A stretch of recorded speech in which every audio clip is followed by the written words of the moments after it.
Chapter 5. School was not the only place where I would struggle with deafness. There were other aspects of life too to deal with, such as religion. My experience with religion has been just as complicated as anything I went through in school, perhaps even more so.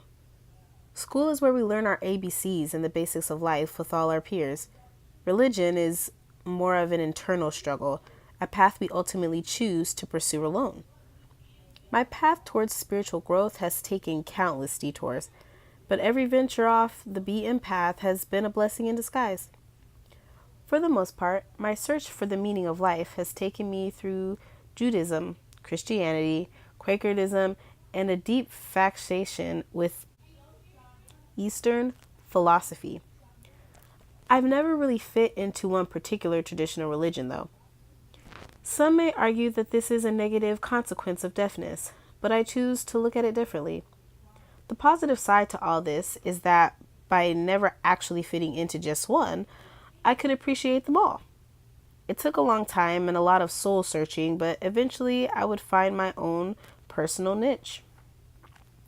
The first step for me was Judaism. Although my mother and father did not always observe religious holidays at home, my mother came from a Jewish family and played by all the rules. In fact, my grandfather himself was an ordained rabbi. A pretty good one, I must add. My character has been greatly shaped by the lessons I learned through him.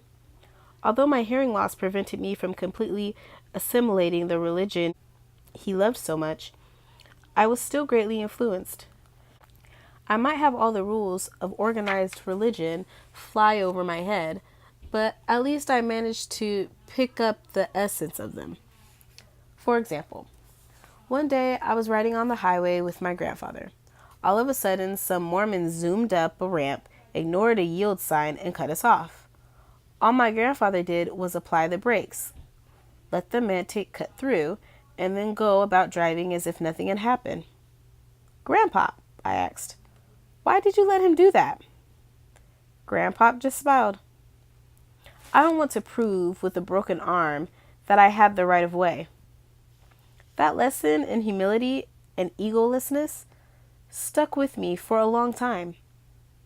In this day and age of people flipping each other the finger and shooting semi-automatic weapons on the highways, we could sure use more people like good old Grandpa. For the most part, my involvement with the religion was essentially to learn by doing and to absorb anecdotal lessons like the highway incident with my grandfather. I never really learned any specific religious dogma or the meaning behind it. I never fully understood why my grandparents would light a candle at certain times on certain days. But as they went about their daily lives in accordance with the religious philosophy, I was able to emulate general behaviors such as being compassionate and caring about each other. Like I said, I pretty much skipped the dogma and went straight to the essence. Other than that, I generally enjoyed accompanying my grandfather and grandmother to the synagogue, even if I never really understood what was going on. I enjoyed the half-hour drive, playing brain teaser games with Grandma the whole way. I'm thinking of a number between 1 and 100, and then proudly watching Grandpa preach his stuff at the synagogue.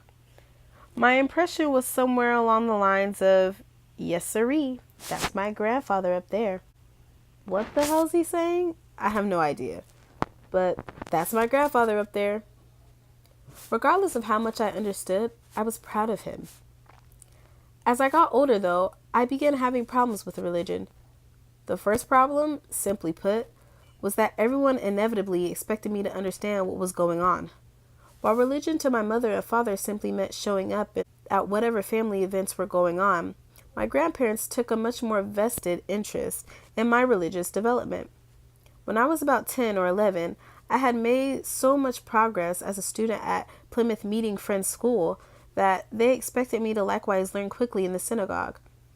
I was briefly enrolled in the Sunday Hebrew school, but this completely bombed. It was like Hudson School all over again. I had no idea what people were talking about. There were too many kids, and I was being made fun of. There was no way I could learn Hebrew in there. I had enough trouble understanding people speaking plain English. So what did they expect? Did I ever speak up? Of course not. Due to the earlier reaction to my deafness by hearing relatives and various professionals, it was already ingrained in my mind that deafness was bad. In a way, I was behaviorally conditioned, in fact, when I took a course of Gestalt theory and practice several years later. I learned that this was referred to as being programmed by an introject. Anytime I was able to understand hearing people or speak clearly, I was praised. Anytime I had difficulty understanding others or I mispronounced words, the hearing people in my life would react with grave concern. Deafness is bad, period. So there was no way I could defend myself. I never even looked at it as being treated unfairly because I was deaf. I figured that if I couldn't understand all those people in the Hebrew school, it must be my fault. To make matters even worse, Hebrew school wasn't the half of it. I bombed so badly that my grandfather mercifully bailed me out and decided he would teach me himself. He was determined that by the age of 13, I would know enough to have a bar mitzvah. To his delight, I eventually did. And so he began to teach me. He did quite well, but it was not always a smooth ride. Yes, Grandpop was very patient and accommodating as he taught me what I needed to know. What I got from him in this individual sessions, I had no problem assimilating. Everything else, such as whatever went on in the synagogue or during family celebrations, went over my head as always. No one really understood this except for my own parents, who weren't really involved anyway, for whatever reason, but in denial or just plain ignorance. Everyone else in my family had unrealistic expectations. As far as they were concerned, I was a hearing Jewish boy. A common scenario. A day or so before my sufficient Jewish holiday, a hearing family member would smile at me and say, "Mark, do you know what tomorrow is?" I would instinctually cringe, for I knew it was all down here after this. I stammered meekly. "Oh, come on. You know what it is. Tomorrow is Purim. Do you know what Purim is all about?" I was completely cornered into situations like this. At best, I would take a wild guess. Most of the time, I would shrug helplessly. This would be enough to set off the disaster I knew was coming. First, it would be a gasp of shock, followed by heads shaking disapprovingly. Then came the barrage. "Mark, you should know what it is. It's your heritage. You should know." Yeah, right. I should know. For the life of me, I wish I could turn back the clock and shoot back. How the hell should I know? You guys chatter incessantly and expect me to just soak it up like a sponge. Hasn't anyone told you I'm deaf? If it's so damn important, why don't you learn sign language and then tell me what it is I need to know? You should know what it's like to be deaf. Don't be giving me any of this "you should know." Of course, I never spoke of. If deafness is bad, be hearing. Good boy, be hearing. Obviously, my hearing family could frustrate me sometimes. Yet, if they gave me a hard time about my deafness, they had no idea they were doing it. So at least in other ways, they gave me plenty of love and attention. So if I had any bad experiences with my family, they were always related to deafness or religion. Those are just two aspects of my world. In many other aspects, my family was loving and supportive. We all play a number of roles in life. Some of mine, for example, are son, grandson, husband, father, student, athlete, and deaf person. Most of my roles have been supported 100% by my family. For my role as deaf person, they just weren't sure what to do, and neither was I, seeing how I meekly tiptoed around the subject whenever it arose. Despite my early frustrations with Judaism, it needs to be mentioned that nonetheless, somehow I was greatly influenced by Jewish philosophy. My grandfather's wisdom and my grandmother's strong family values are part of my background that I will always hold on to. It gave me a foundation from which I could build on. There would be more religions that I would be able to become involved in, all of them shaping in some way around philosophy of life, but I will never forget where I came from. School and religion, no doubt, were roller coaster rides featuring both joy and despair. While we go through the normal growing pains in our own unique way, we also need some sort of outlet to make life more bearable for us. For me, this outlet was baseball. Away from the pressures of school and away from the high expectations of my family, I just threw myself into baseball full time each summer. I was fortunate to grow up in a time when my role models, the Philadelphia Phillies of the 70s and the 80s, consistently played together as a team. This was long before the combination of free agency and out of control salaries created a lot of player movement. I felt connected to the Phillies during my childhood because I could count on my favorite players returning the following year. It was like Steve Carlton, Mike Schmidt, Larry Bowa, Gary Maddox, and several others were always there. Nowadays, it's not so simple. I'm just glad that as a kid, I got to see the same guys bust their butts each year with a true love for the game.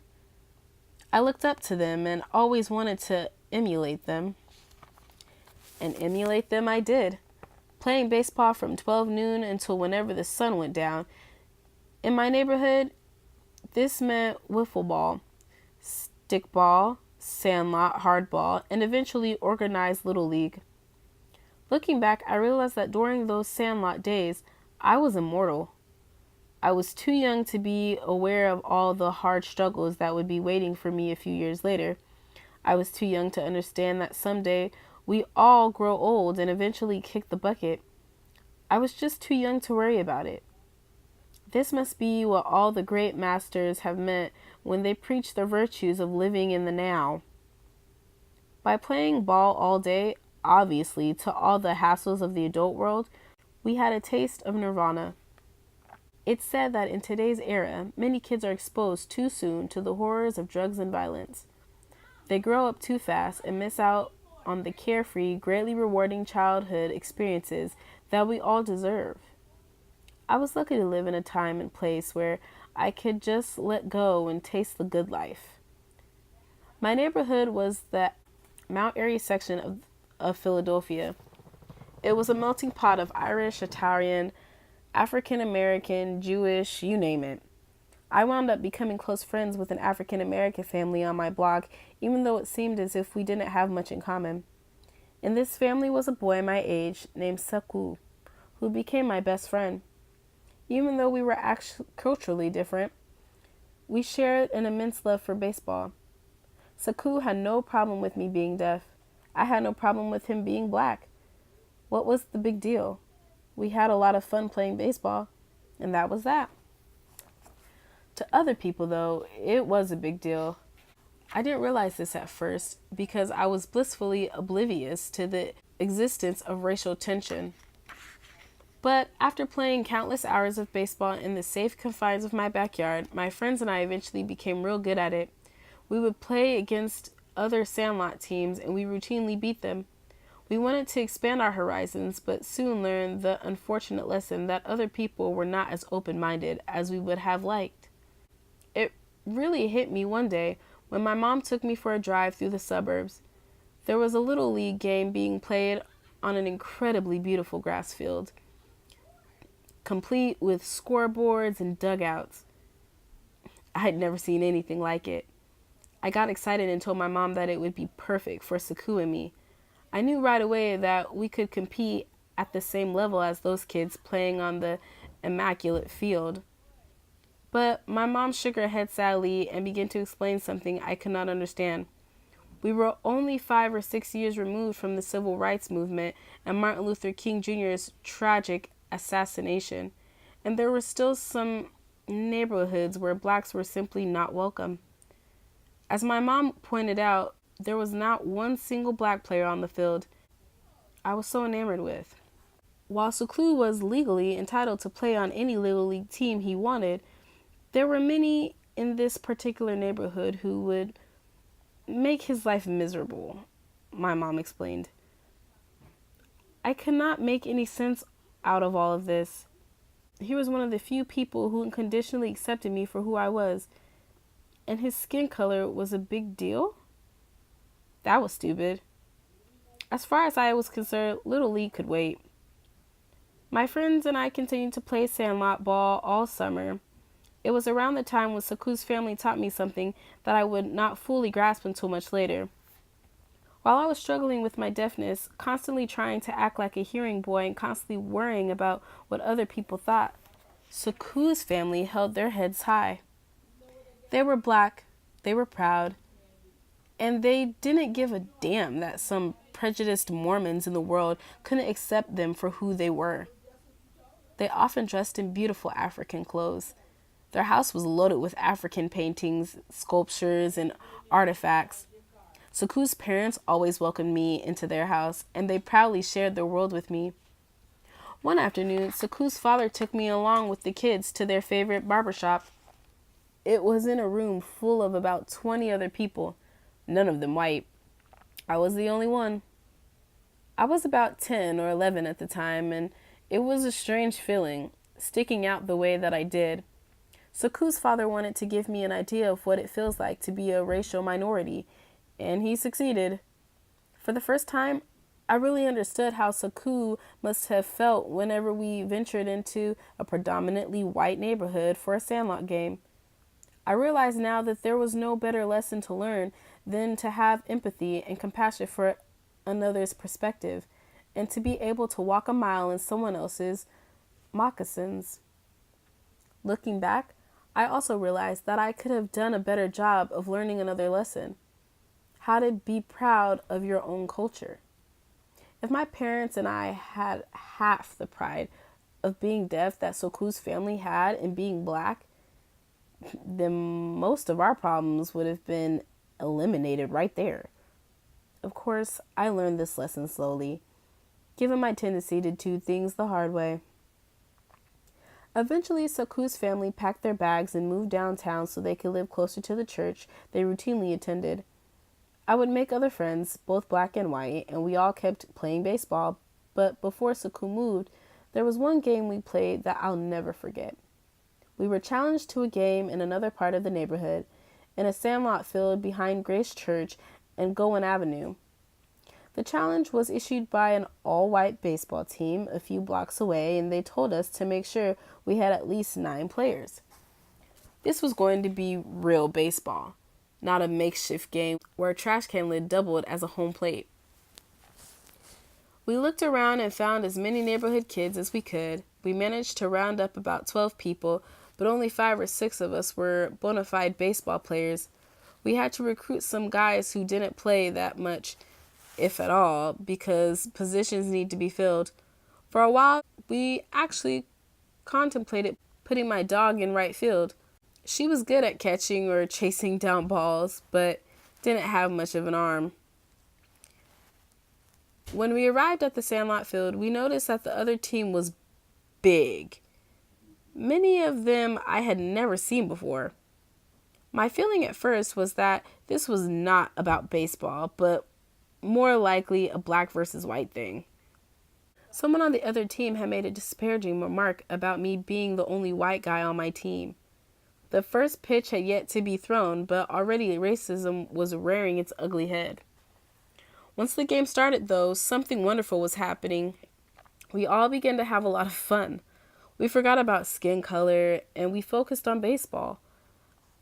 Not that it helped my team, though. Our opponents were really good, and they were giving us quite a grubbing. By the 9th inning, we were down 13-0, but we were enjoying ourselves, a lot more than the score would have indicated. With 2 outs in the top of the 9th, I stepped up to the plate.